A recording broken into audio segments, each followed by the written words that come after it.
House of the Dragon has finished its first season. And what with arson, rape, incest, murder, man-eating crabs and foot fetishists, it's been a packed show, so there's a lot to talk about.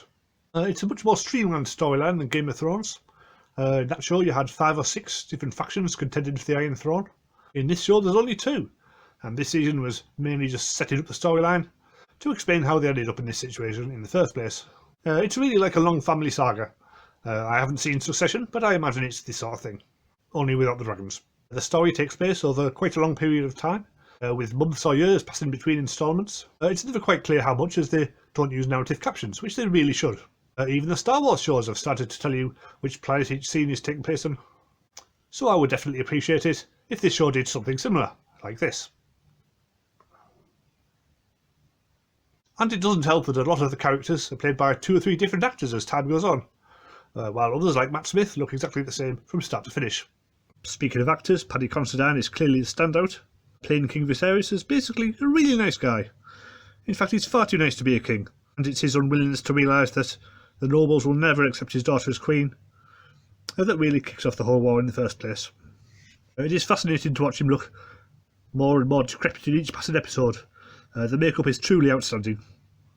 Matt Smith, as his brother Daemon, is the ostensible bad guy, but although he starts the season off being all ruthless and brutal, he does show a softer side as time goes on, and he becomes quite a complex character. Having said that, he does marry his own niece, which is not great, yeah, to be fair. But then he's a Targaryen, so he'd probably have married his sister if he had one. There seems to be a deliberate choice to put the female characters of the show firmly in the foreground, whereas Game of Thrones would often have long scenes where the camera dwelt on naked female bodies. This show instead has long scenes of graphic bloody childbirth, which is certainly an interesting choice, and not one I would have made.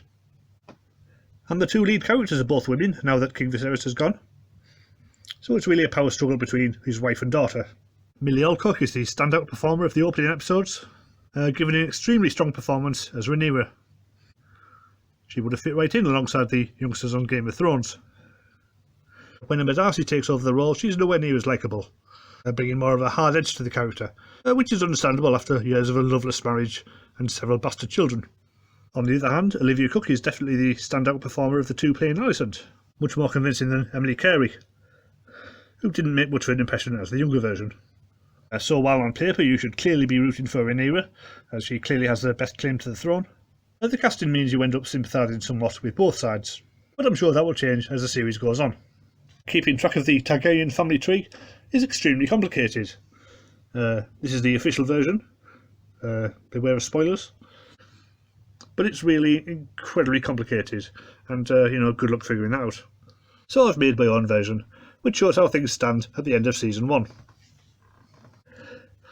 It's not perfect. You've got Daemon on both the right and left hand sides, and I had to cross the streams to fit in Alicent and Rhaenyra's kids alongside Laenor and Rhaenyra's kids. But it's the best I can do. I'm beginning to think the reason incest is so frowned upon is because it really messes up all the family trees.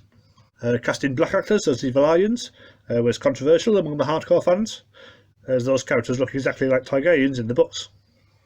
But in the show it does allow you to tell at a glance which branch of the family the next generation belong to. Pale hair and pale skin means they're Targaryens. Pale hair and dark skin means they're Velaryons.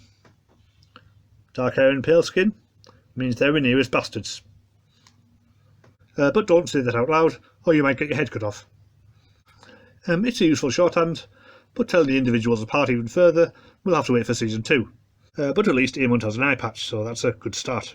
For a series that promises lots of big battle scenes between 2 clans of dragon riders, actual appearances of dragons remain few and far between. Only in the final episode did we finally get a 1-on-1 dragon battle.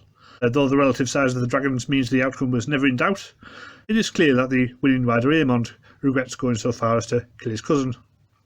The effects work is good enough that you can imagine them building on it in future seasons that show the battles to come. And maybe we're one step further to getting that Dragon Riders of Pern series that I've been wanting for a long time. Overall, it's not as strong as the first season of Game of Thrones. The characters aren't as memorable, and there's not enough humour to balance out the grimness. But it is considerably better than the final season. And with the source material already written, so they can carry on the story for years to come, it can only get better. That's all for now. Next week I'll be talking about something completely different.